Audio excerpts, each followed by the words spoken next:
உங்கள் favourite சீரியலின் full எபிசோடுகளை Sun டிவியில் ஒளிபரப்பான உடனே சன் நெக்ஸ்டில் ஃப்ரீயா பாருங்க. இப்போதே ஆப் டவுன்லோட் செய்யுங்கள். சரி வா பங்காளி, எல்லாம் தூங்க போங்க. மச்சான் நீ ஏன் நிக்கிற, போய் தூங்கு. அவெல்லாம் ஒரு ஆள்னு போ மச்சான்.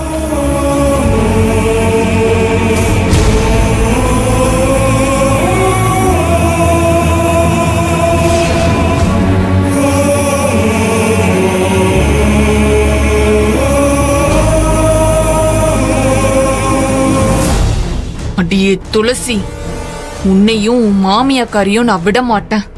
என்ன அடிச்சவங்கள நான் நடு தெருவுல நிக்க வச்சு கதறி அழ விடல, நான் பொன்னியே இல்ல.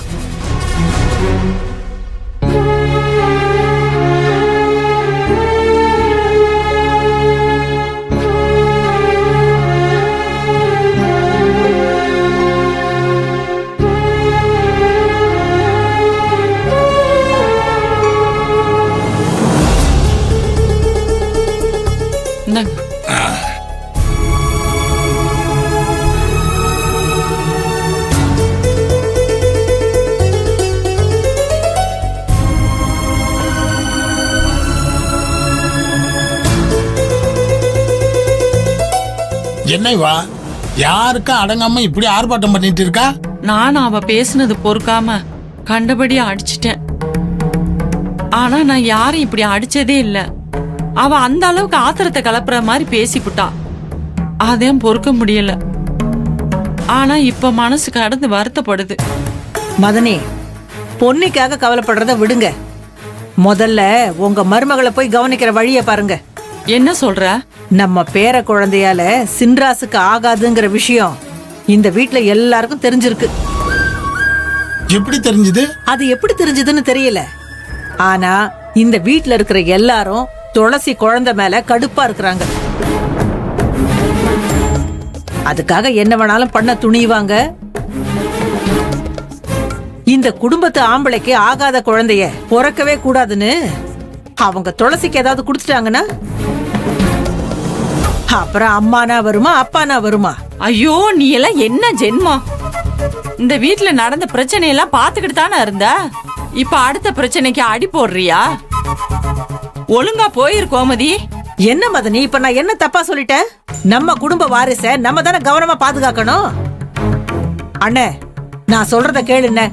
துளசிய கூட்டிக்கிட்டு நம்ம இப்பவே இங்க இருந்து கிளம்பிடலாம். மருமவனையும் கூப்பிடு. 2-3 நாள்லாம் நம்ம இங்க இருக்கிறது சரிப்பட்டு வராது. நீ சொல்றது சரிதான் கோம. என்ன சரி? இது என் மருமையன் சின்ராஸ் வீடு. என் மருமகளுக்கும் அவ குழந்தைக்கும் இந்த வீட்டுல கிடைக்கிற பாதுகாப்பை தவிர வேற எங்கேயும் கிடைக்காது. அதனால உங்க தொங்கச்சி பேச்ச கேட்டுக்கிட்டு நீங்க இப்ப ஒரு புதுசா ஒரு பிரச்சனையை ஆரம்பிக்காம பேசாம இருங்க. அண்ணே, நான் என்ன சொல்ல வரேன்னு கொஞ்சம் பொன்னி வாங்கின அடி கொஞ்சமா இருக்குன்னு நீ இப்ப அடி வாங்கிறாத. மரியாதையா வெளியில போயிரு. வந்துட்டா நாயம். என்னடி நீ இப்படி பேசுற?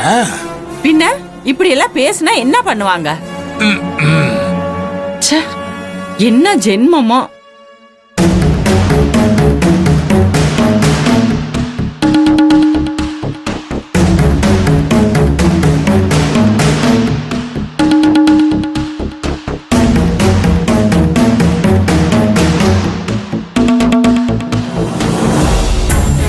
துளசி, என்னதான் இருந்தாலும் பொன்னி அடிச்சிடக்கூடாது. பொன்னி ஏத்துக்கிறாளோ இல்லையோ, அவ உனக்கு அண்ணி. நீ அவளை அடிச்சது தப்புதான். தப்புதான், ரொம்ப ரொம்ப தப்புதான். ஆனா அவ பேசினது பண்ணது மட்டும் சரியா? இப்படியா தலகால புரியாம திமிர் எடுத்து ஆடுவா? என் கண்ணுக்கு முன்னாடி அண்ணனை அடிக்க கை ஓங்குறா. அதுக்கப்புறமும் நான் அண்ணின்னு பாத்துக்கிட்டு அவளை சும்மா விட சொல்றீங்களா? நியாயத்துக்கு பார்த்தா என் அண்ணனை அடிக்க ஓங்குன கைய உடைச்சு எரிஞ்சிருக்கணும். அத பண்ணாம விட்டது ஏன் தப்புதான். ஆனா நீங்க நல்லா நாக்க புடுங்கிக்கிற மாதிரி சொன்னீங்க. அவ உடம்புல நல்ல ரத்தம் ஓடுனா இனிமேலாச்சும் ஒழுங்கா புத்தியா இருந்து கொடுத்து நடத்துவா. ஆனா அந்த நம்பிக்கை எனக்கு இப்பவும் வர மாட்டேங்குது. நம்ம இவ்வளவு நேரம் பேசின பேச்சுக்கும் கொடுத்த அடிக்கும் கண்டிப்பா அவ திருந்திருவான் தான் எனக்கு தோணுது. இல்ல மாமா, அவ மனசுல வாழணுங்கிற எண்ணமே சுத்தமா இல்லாம போயிடுச்சு. பழி வாங்குற எண்ணம் தான் ஜாஸ்தியா இருக்கு. அதனாலதான் அவ இப்படி எல்லாம் நடந்துகிட்டு இருக்கா. இவளுக்கு ஏத்த மாதிரி அந்த சரவணன் பையன் வர கிடந்து ஆடிக்கிட்டு இருக்கான். கோயிலுக்கு கூட சரவணன் பொண்ணுகிட்ட எப்படியாவது பேசி கூட்டிட்டு போயிடணுங்கிற நோக்கத்தோட தான் வந்திருக்கான். அதை நான் தடுத்ததுனாலதான் சரவணன் அலையனை கீழே பிடிச்சு தள்ளி விட்டுட்டான். நல்ல வேலையா அண்ணன் தாங்கி பிடிச்சிருச்சு. மச்சான் மட்டும் சரியான நேரத்துக்கு வந்து காப்பாத்தலனா உனக்கு என்ன ஆயிருக்கும்னு என்னால யோசிச்சு கூட பார்க்க முடியல. அதனாலதான் அவன் மேல கொலை வெறி வந்து அந்த இடத்துல போட்டு பொழந்துட்டேன். என்னை மட்டும் நீங்க விட்டு இருந்தீங்கன்னு வச்சுங்களேன், அவனை ரெண்டா பொழந்திருப்பேன். இப்படி எல்லாம் எதுவும் பிரச்சனை ஆயிடக்கூடாதுன்னா நான் அவனை பார்த்து புத்திமதி சொல்லலான்னு போனேன். ஆனா அவனும் அதை புரிஞ்சுக்கிற நிலைமையில இல்ல. பொன்னி ஒரு பக்கம் புரியாம பிரச்சனை பண்ணிக்கிட்டு இருக்கானா, சரவணனும் இன்னொரு பக்கம் பிரச்சனை பண்ணிக்கிட்டு இருக்கான். இந்த பிரச்சனைக்கெல்லாம் ஒரு முடிவு கட்டணும்னா அதுக்கு ஒரே ஒரு வழிதான் இருக்கு. என்னது? சரவணன் பொன்னிய மறந்துட்டு வேற ஒரு பொண்ணை கல்யாணம் பண்ணிக்கிட்டானா பொன்னியும் மனசு மாறுவா. இந்த பிரச்சனைக்கெல்லாம் ஒரு முடிவு கிடைக்கும். ஆனா தங்கம், அவன் அப்படி ஒரு நினைப்புல இருக்கிற மாதிரி தெரியலையே. குட்டி போட்ட போன மாதிரி பொன்னி பின்னாடி தானே சுத்திட்டு இருக்கான் எப்பவுமே. முதல்ல நம்ம அதை தான் நிறுத்தணும் மாமா. சரவண பொன்னி இருக்கிற திசை பக்கம் கூட வராத அளவுக்கு அவனை தடுத்து நிறுத்தணும். பொன்னின்னு அலையிற அவன் மனசை வேற பக்கம் திருப்பி விடணும். அவன் மாறிட்டானா பொன்னியும் மாறிடுவா. எரியறது அணைச்சா கொதிக்கிறது தானே அடங்கிடும், அப்படிதானே? ஆமா மாமா. பொன்னியை மாத்த முயற்சி பண்றதை விட்டுட்டு சரவணனை மாத்த முயற்சி பண்ணுவோம். அதுதான் சரியா இருக்கும். நீங்க என்ன சொல்றீங்க? சரி, நீ சொன்ன மாதிரியே பண்ணிடுவோம். முதல்ல அந்த சரவணனுக்கு ஒரு முடிவு காட்டுவோம்.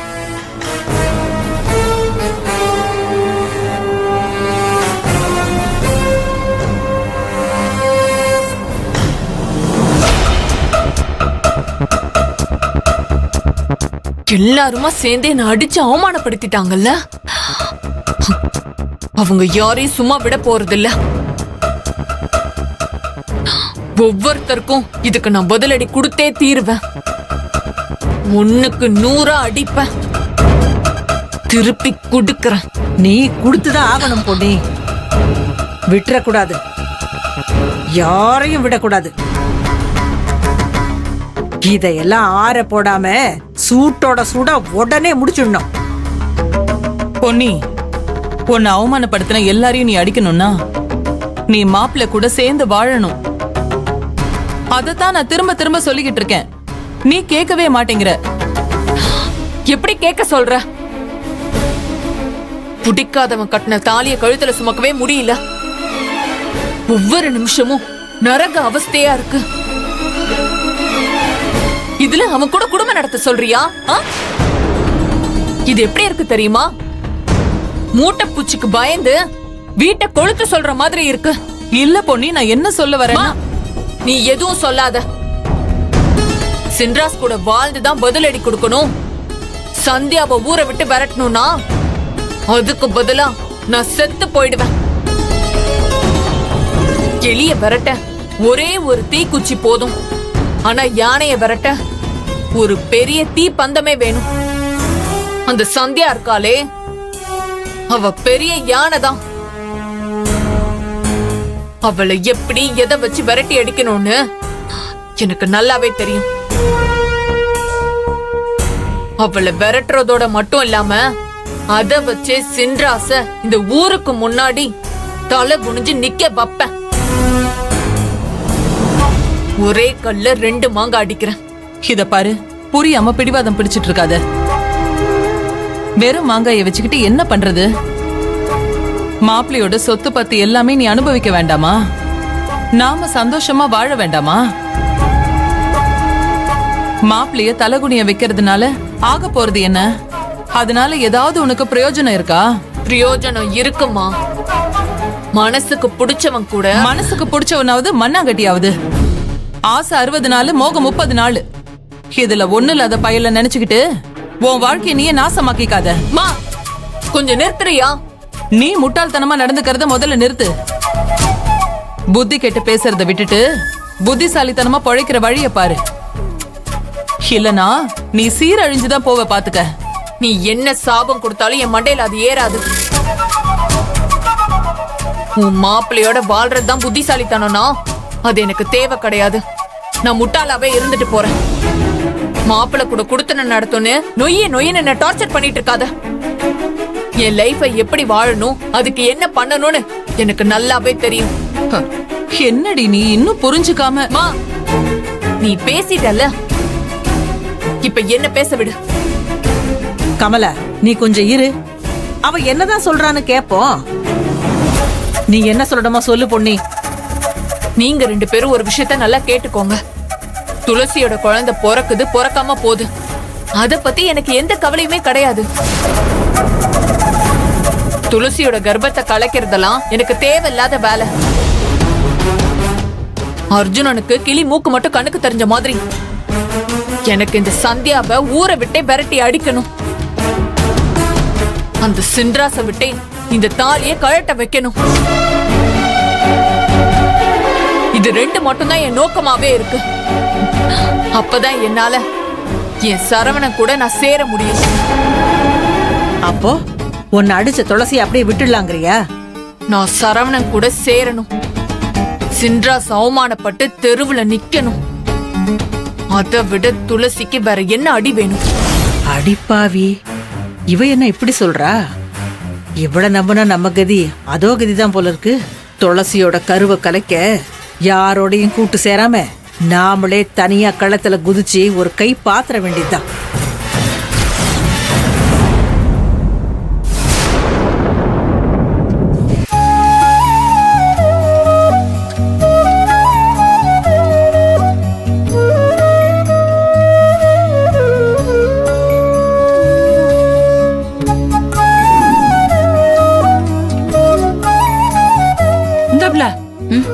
உப்பு உரப்பெல்லாம் சரியா இருக்கான்னு பாரு.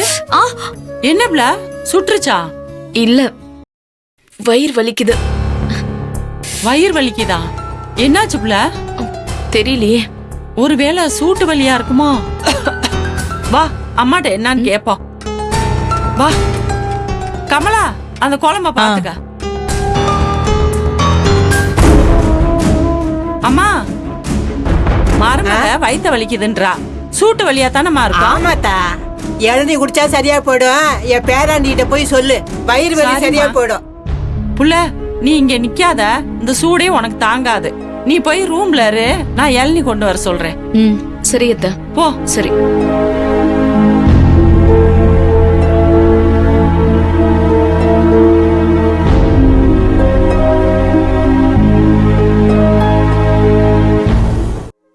அதுல ஒண்ணும் இல்ல. போங்க பங்காளி, நீங்க விட்டா அப்படியா? அதெல்லாம் நம்ம சின்ராஸ் எங்க? அத்தை இதோ வரா. நீங்க கூப்பிட்டீங்க உடனே வந்துட்டேன் பாருங்க. ஐயா, சொல்லுங்க. மருமகளுக்கு வயித்த வலிக்குதான். ஐயோ, வயிற்று வலியா? ஏன் திடீர்னு வயித்த வலிக்குது? என்ன ஆச்சு? என்ன சொல்ற நீ? ஆடாடாடா, உங்ககிட்ட போய் ஒண்ணு சொல்லுவேனா? என்ன சொல்லணும்? அது இல்ல, எதனால வயிற்று வலி? ஏன் இப்ப ஒண்ணு இல்லையா, சூட்டு வலிதாயா. இளநீ குடிச்சா சரியாயிரும். இளநீர் குடிச்சா சரிடுமா? இளநீரோட போயா, நானே எடுத்துட்டு வரேன். ரூம்ல தாயா இருக்கா? செல்லம், வேற எதுவும் பயப்படுற மாதிரி ஒண்ணும் இல்லல்ல?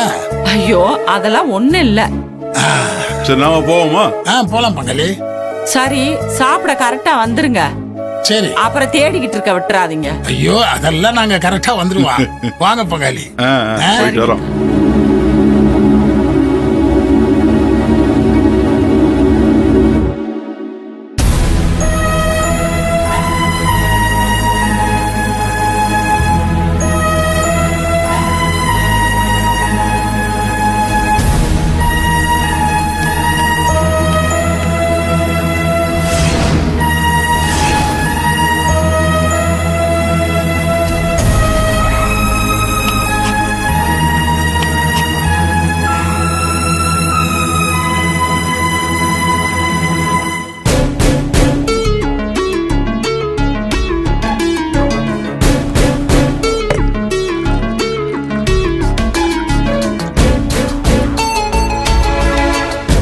சின்ராஸ் தம்பி, யாரு? நான் தான் தலையாரிப்பா, ஒரு முக்கியமான விஷயமா பேசணும்.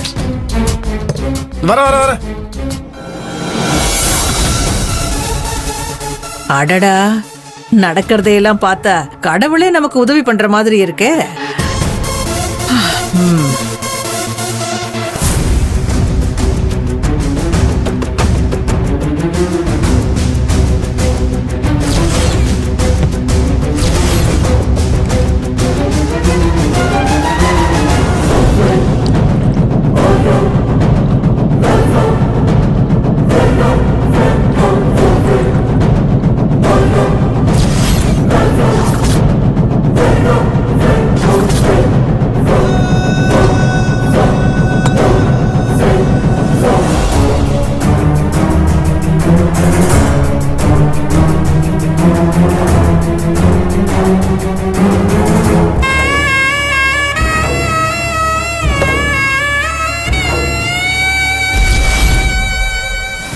அப்படிமா? அண்ணே படு படு படு படு படு. இல்ல பரவாயில்ல அண்ணே, வா. வயிற்று வலியாம இப்ப எப்படி இருக்கு? பரவாயில்ல அண்ணே.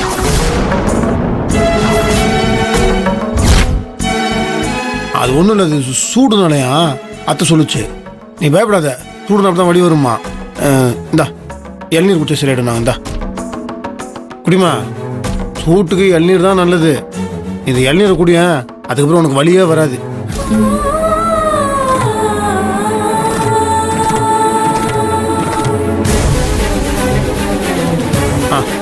அப்படி அப்படி அப்படியே குடி.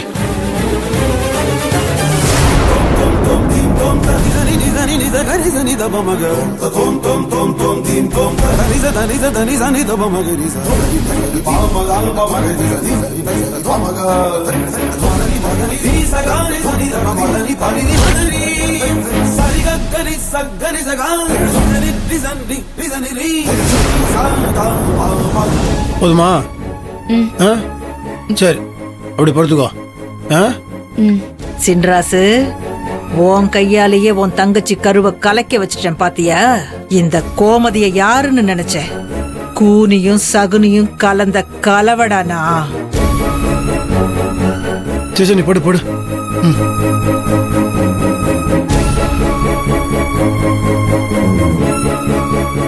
ஏதாவது வேணா அண்ணன் கூப்பிடு. இங்கதான் சரிண்ணே.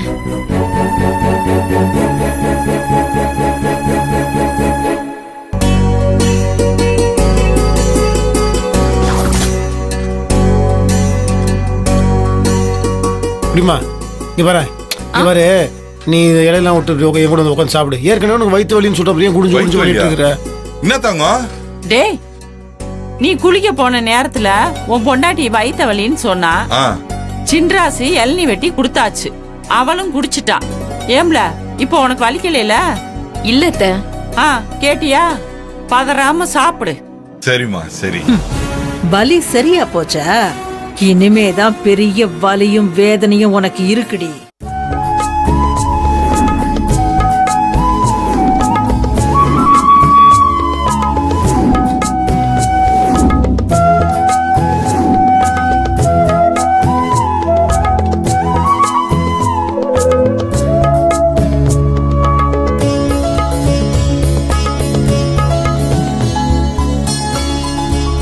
பொன்னி, உட்காந்து சாப்பிடுறீ.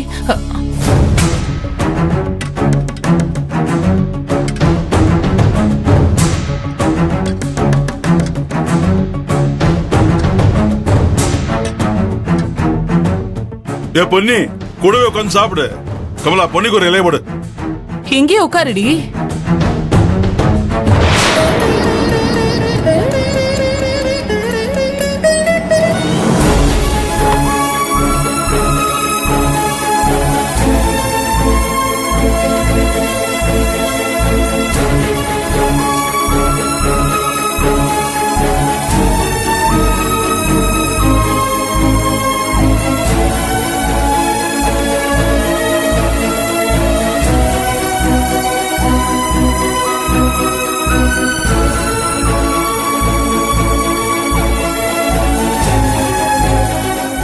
மாப்பிள்ள, நீங்க சாப்பிடுங்க.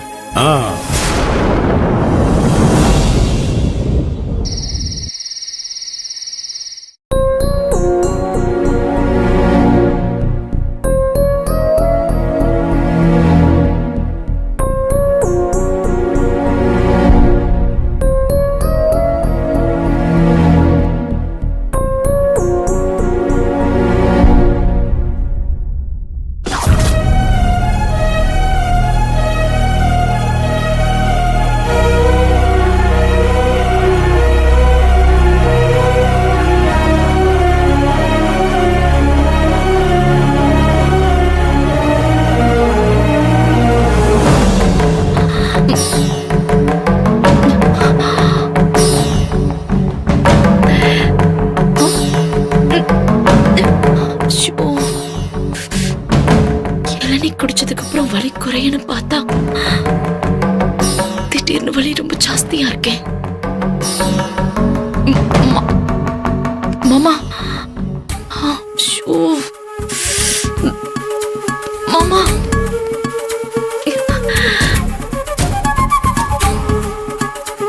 கோவில் திருவிழா ஆரம்பிச்ச நாள்ல இருந்து எல்லாருக்கும் அலைச்சல். யாருக்குமே தூக்கம் கிடையாது. எதுக்கு தொந்தரவு பண்ணிக்கிட்ட? ஹாஸ்பிட்டல் பக்கத்துல தானே, நம்மளே போயிட்டு வந்துடலாம்.